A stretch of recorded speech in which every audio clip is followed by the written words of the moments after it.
The night my marriage cracked wasn't because of lipstick, a text at 2 a.m., or a stranger's earring under our couch. It was because my smart speaker asked me a question. I was wiping crumbs off the counter when our kitchen echo lit up a cool ring of blue and said, in that cheery assistant voice, "Last personal recording saved. Would you like to play it?" I glanced at the clock, 11:38 p.m., and laughed to myself. I must have hit some button earlier and accidentally recorded myself mangling an Olivia Rodrigo song. "Sure," I said. "Play." There was a hiss, the soft rustle of fabric, a throat clearing. Then my husband's voice, closer than breath. "Okay, quick, before she gets home." Not home. I was home.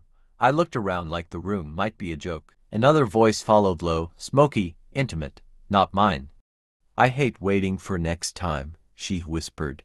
"You smelled like her last time." He laughed softly. I showered.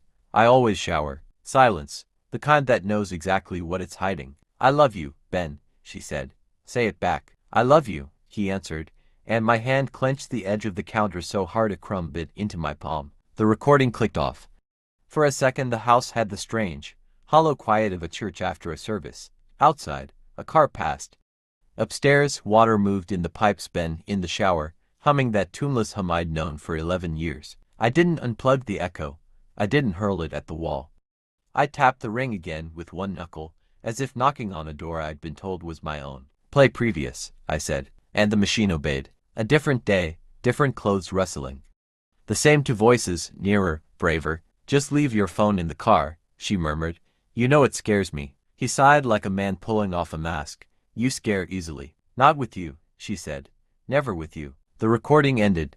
A bead of blue faded to nothing. I leaned on the counter because gravity had changed. 11 years of "I love yous" rearranged themselves like magnets on a fridge, letters forming new words I had never agreed to. I didn't storm upstairs. I didn't fling open the bathroom door and demand names and dates and apologies rehearsed in a fog.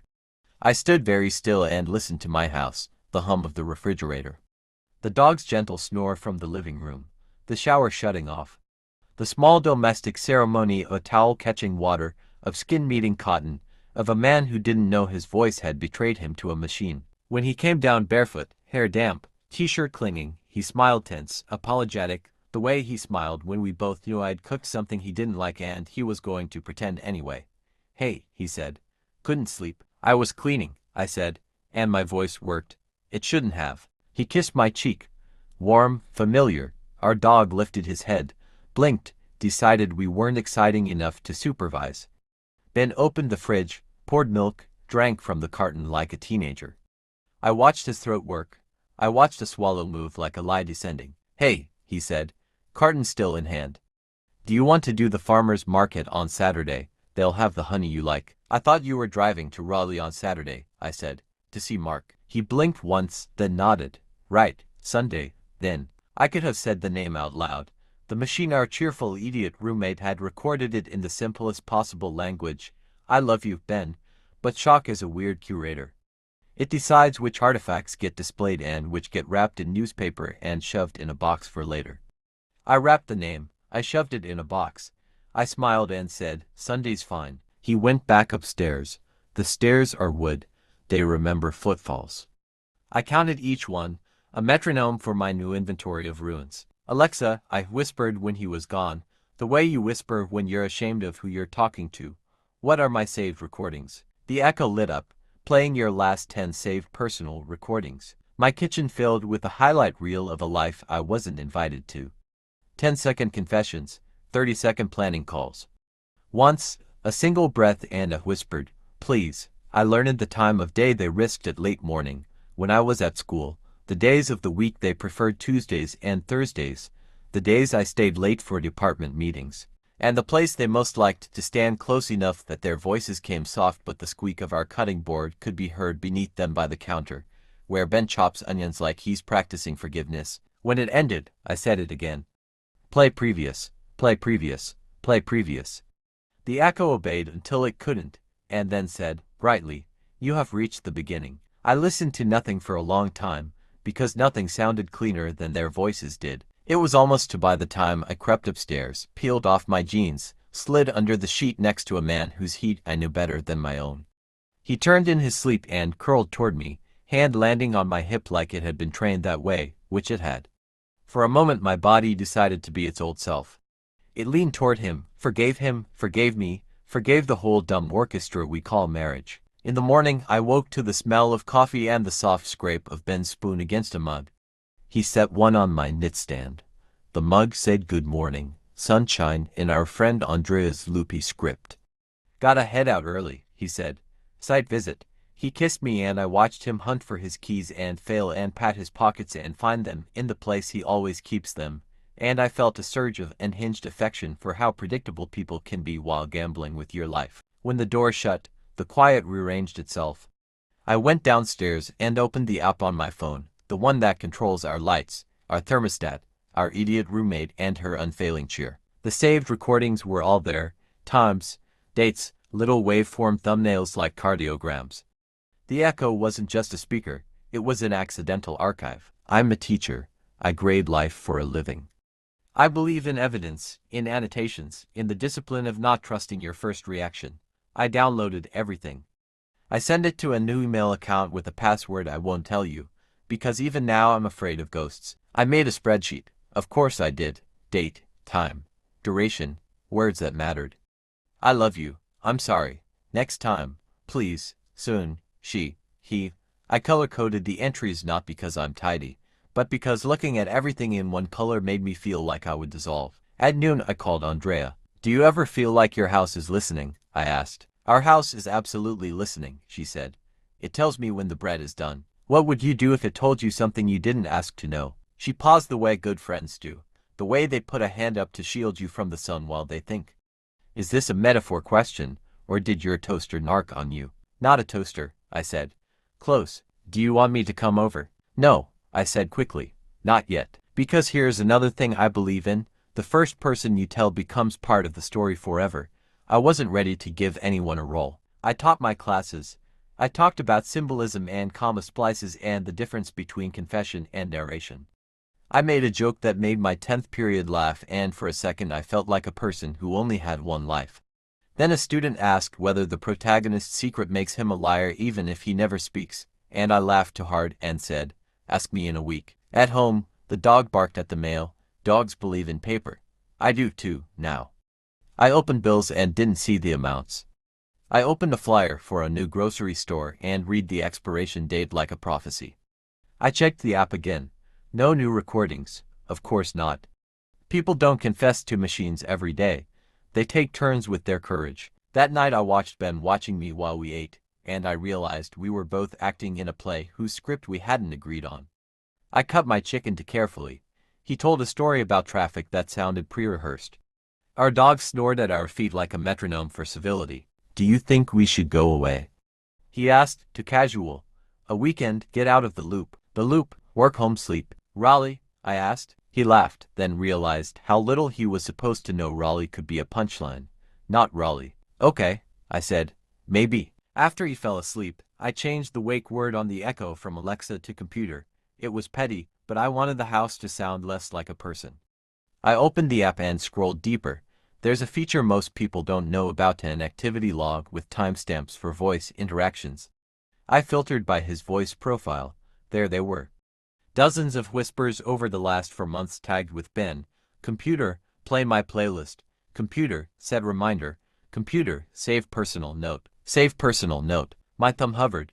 I felt a small absurd jealousy of a plastic cylinder. In a separate tab, I searched the number Ben had assigned to his foolproof alibi, his friend Mark. The call history, the texts, the memes they forwarded each other about the horrors of woodworking and how men only cry alone in their trucks. It all checked, which is to say that Mark had unthinkingly provided cover, texting at the right times because my husband had been a careful stage manager. At 3 in the morning, I decided to call Mark. Hey, he said, voice pasty with sleep. Everything okay? Is Ben with you when he says he is? A heartbeat, too. What do you mean? When he says he's at your place, is he? Another heartbeat. He's here sometimes, Mark said carefully. We work on the canoe, but not always. Did he ask you to cover? Mark swore under his breath. Oh, man. I didn't make him say it. Thanks, I said. Good night. And I added a new column to my spreadsheet: alibi integrity. Color, blood orange. The next morning, I wrote a letter, not to Ben, to the woman whose voice I'd heard through the machine. I wrote, "You don't know me. I am his wife. I want to talk. I will not yell. I will not lie. Please." I didn't know where to send it. I didn't know her name, but I knew where she worked. You learn voices. You learn the specific cadence of a person saying please. In one of the recordings she'd answered a call and laughed and said, "Morning, Audrey's," and then whispered, "I have to go." Audrey's was a bakery on Pine. We buy croissants there when it's someone's birthday at school. The girl with the tattoo of a whisk on her wrist calls everyone love and makes eye contact like a dare. I had always liked that about her. At lunch, I walked to Audrey's and ordered a coffee I didn't want. Behind the case, the girl with the whisk tattoo leaned to grab tongs, and her shirt sleeves slid up just enough to reveal the underside of her arm. A small pale scar, exactly where I had heard her say in the recording, "Ignore my burn, it's nothing." "Is Greg here?" I asked, picking a name from the staff list on the wall. "He's on break," she said. Her voice was nicer than on the recordings, less trying. "I wanted to leave a note," I said, and laid the envelope down. It had a single word on it, "For you." I was not going to write for the woman sleeping with my husband on paper that would travel through public space. She hesitated, then took it. "Thanks, love." I walked out feeling like a burglar who had robbed only herself. That night, there was a new entry in the app, 14 seconds, ambient kitchen. A small sound, like a hand brushing against a speaker.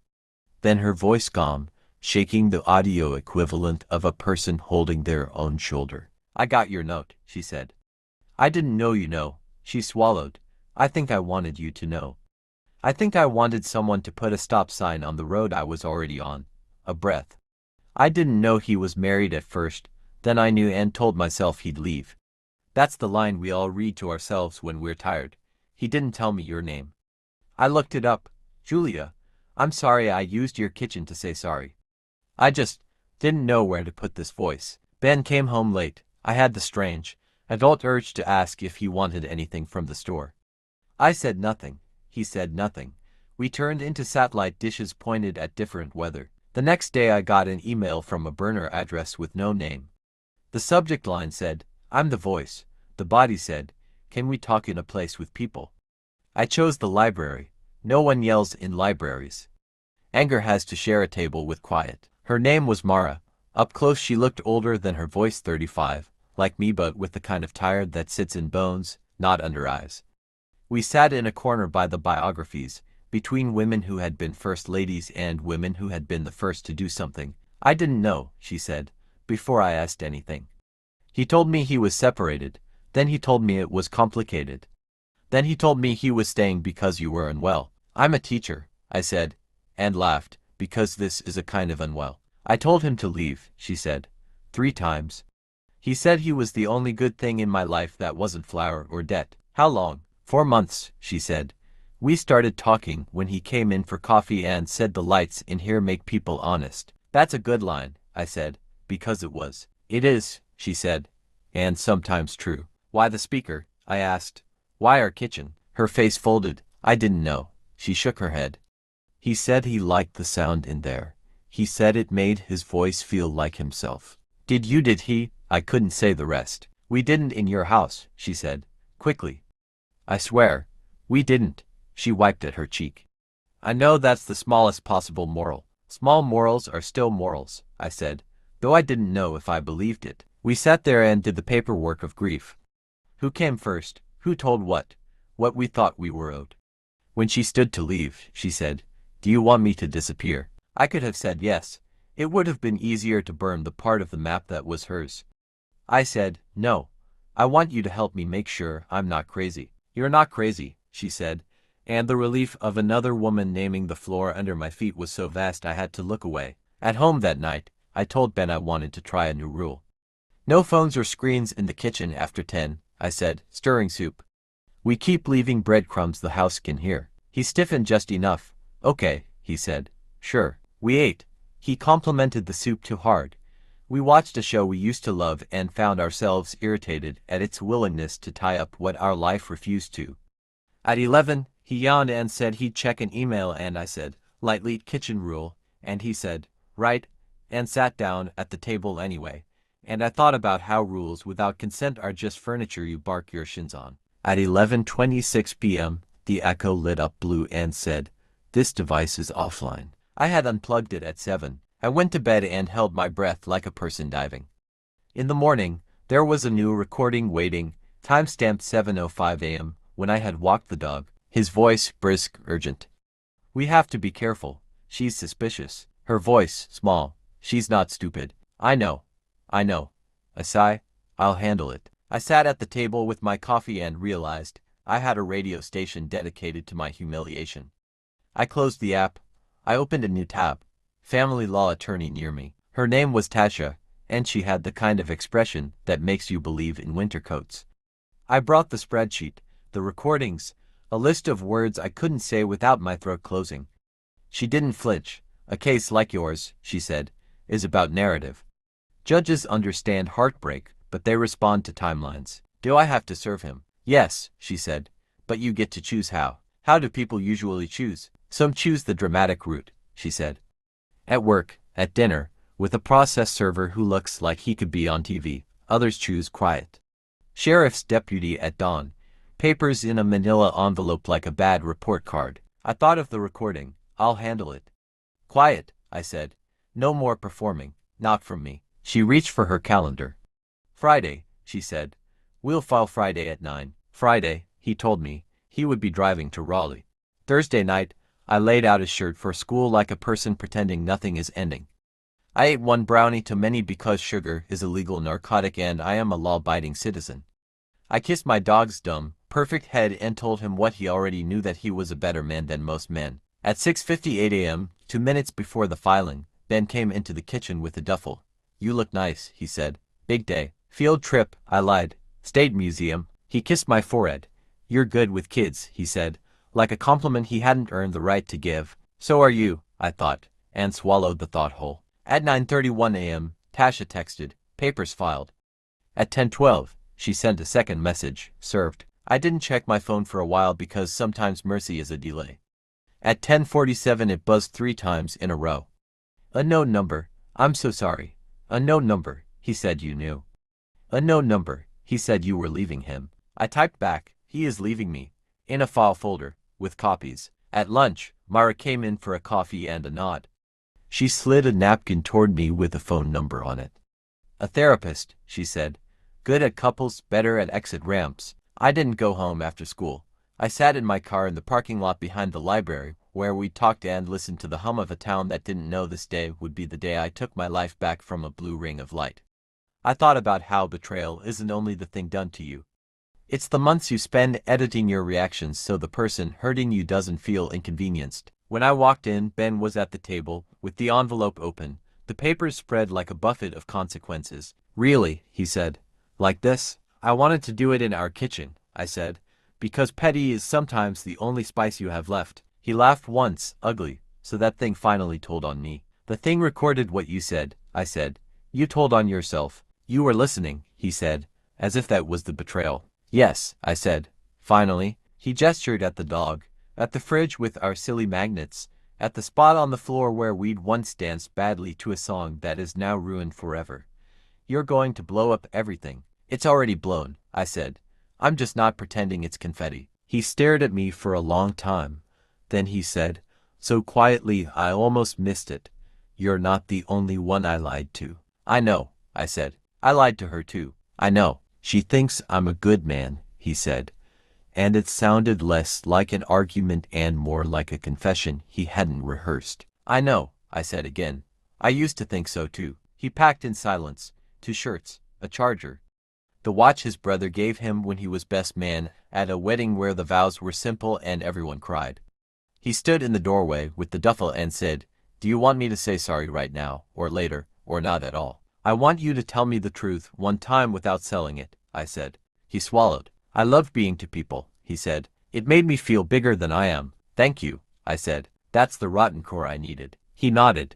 "In a few months, I'm going to ask you to forgive me," he said, like a man predicting weather. "And you're going to say no but mean maybe." "In a few months," I said, "I'll be busy learning the names of my houseplants." He laughed, bewildered, and left. When the door shut, the echo woke by itself, a glitch or a joke. The blue ring bloomed. I didn't understand that, it said. Me neither, I said. And for the first time in months, I let myself cry loud enough for the house to know. That night, the app showed a final entry. 2:03 a.m. 30 seconds. Breath. Street noise. A voice I recognized and didn't. Mine. Whispering to the empty kitchen, to the blue ring, to the dog asleep at my feet. I'm going to be okay. The echo didn't reply. Machines are good at obedience, not comfort. But the dog sighed and rolled onto his back, and that was enough. Someone in the house believed me. In the morning, I found a letter under the doormat in an unfamiliar hand. No greeting, no signature, just a single line. He told me he's leaving you because you don't want kids. Is that true? I stood on the porch, sun too bright for how tired I was, and felt anger rearrange into something sharper. He was still narrating me to fit his next room. I put the letter on the counter next to the echo.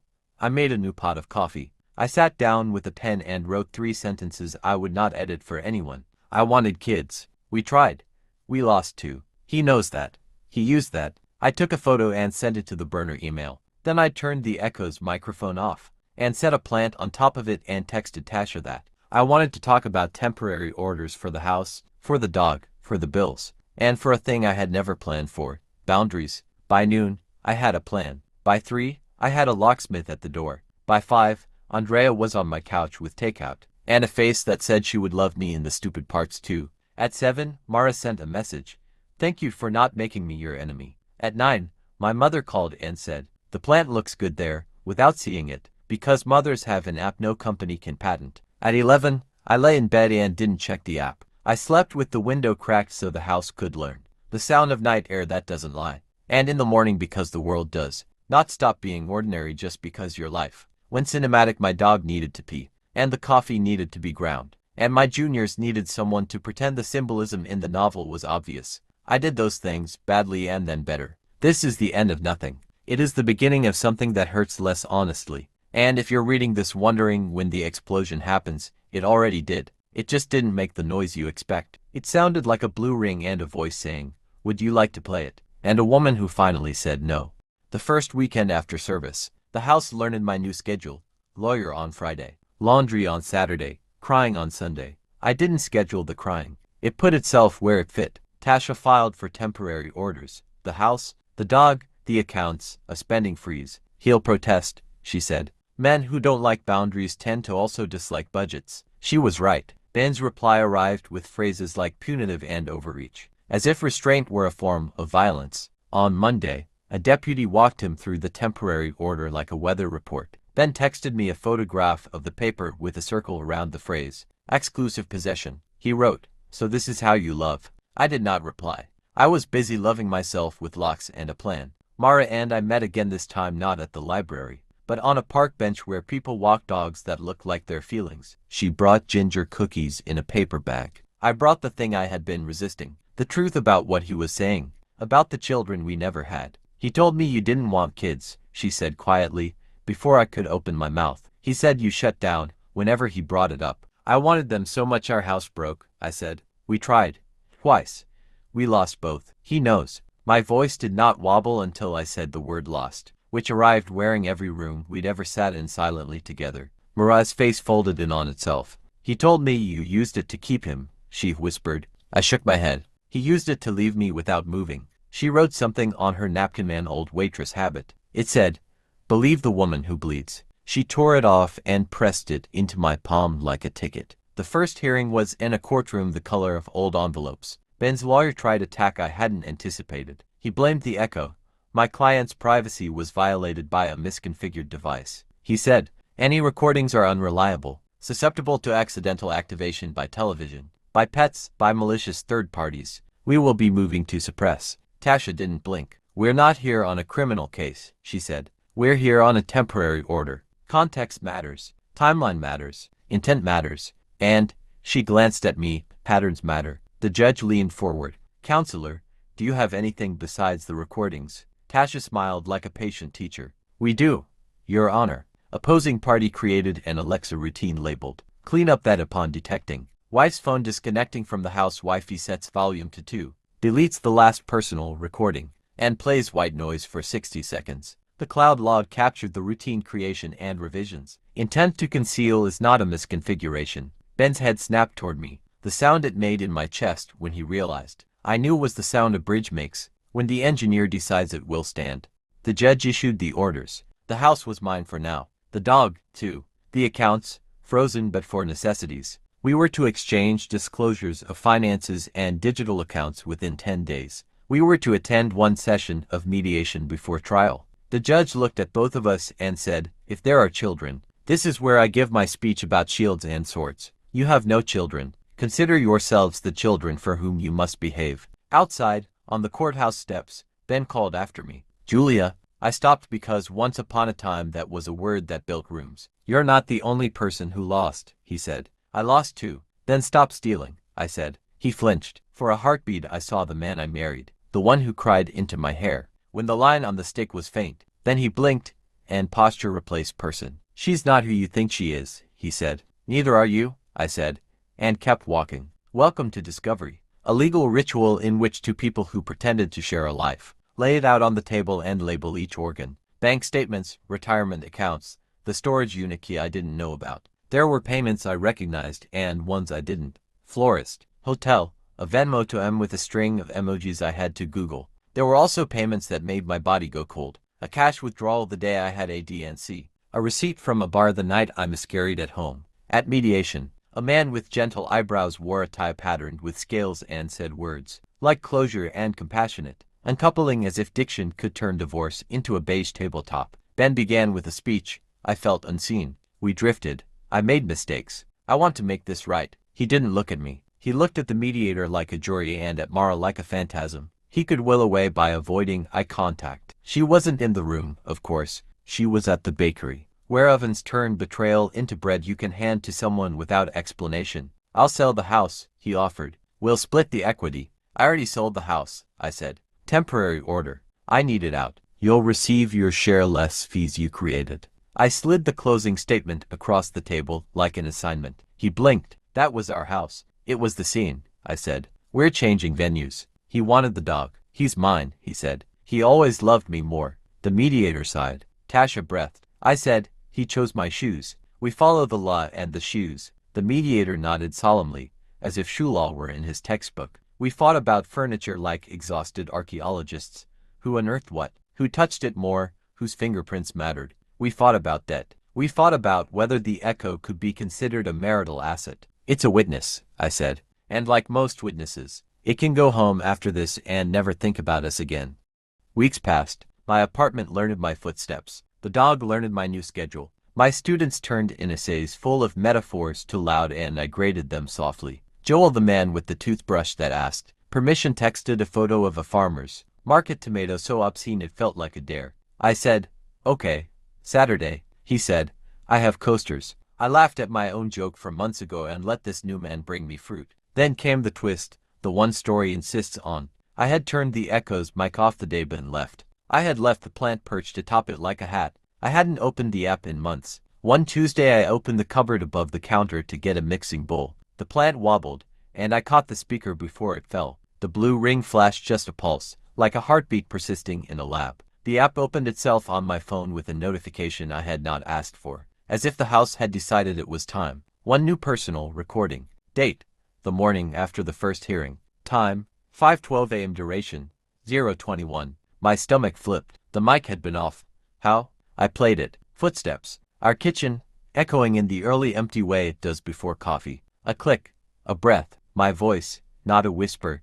Clear, like someone who had practiced. "I will not be the villain in your story," I said into the quiet. "I'm not the reason you wanted a bigger life. I'm the reason you survived the small one." A pause. The sound of a glass set down carefully. And then another voice, familiar, tired, wrecked.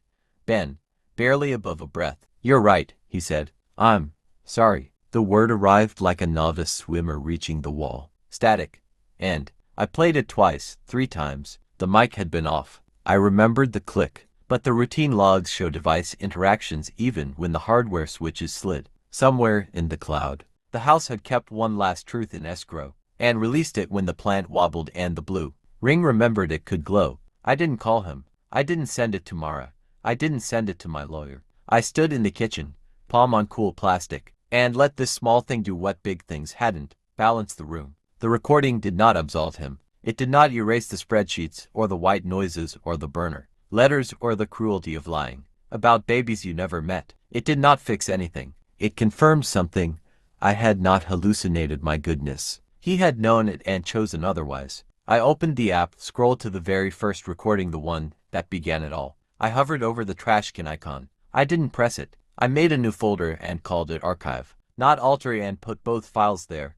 The first betrayal. The last acknowledgement. A door and a door. That night, on the fire escape that pretends to be a balcony, Joel asked about the plant on my speaker. Does it have a name?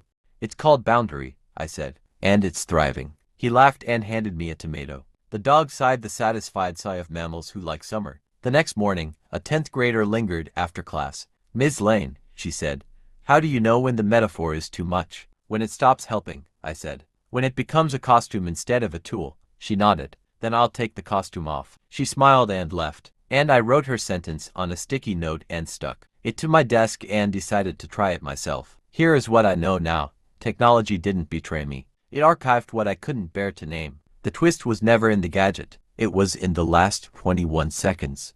The proof I wasn't crazy, cruel, or insufficient. The proof that even he knew the truth, however briefly, however privately. A month later, I boxed the Echo and gave it away. Somewhere it is telling someone the weather. In my kitchen sits a radio that only plays music and a plant that minds its business. If I need a voice to tell me what happened, I have my own. And because a story like this is a door you open for strangers, I'll leave it ajar for you. If a machine played you your heartbreak with timestamps, would you listen once and run? Or listen until you understood the whole choreography? Which would you forgive first, the body, the lie, or the part of you that stayed to hear the end? And if you could keep only one recording, the first wound or the last truth, which one would you store under archive? Not alter. I kept both, not because I worship the pain, but because I authored the aftermath. And for the first time in years, my house is quiet in the right places. When I say play, the room fills with music. When I say stop, it does. When I say nothing, it leaves me alone.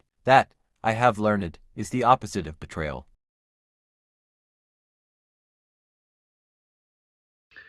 Crazy, right? Subscribe so you don't miss the next one.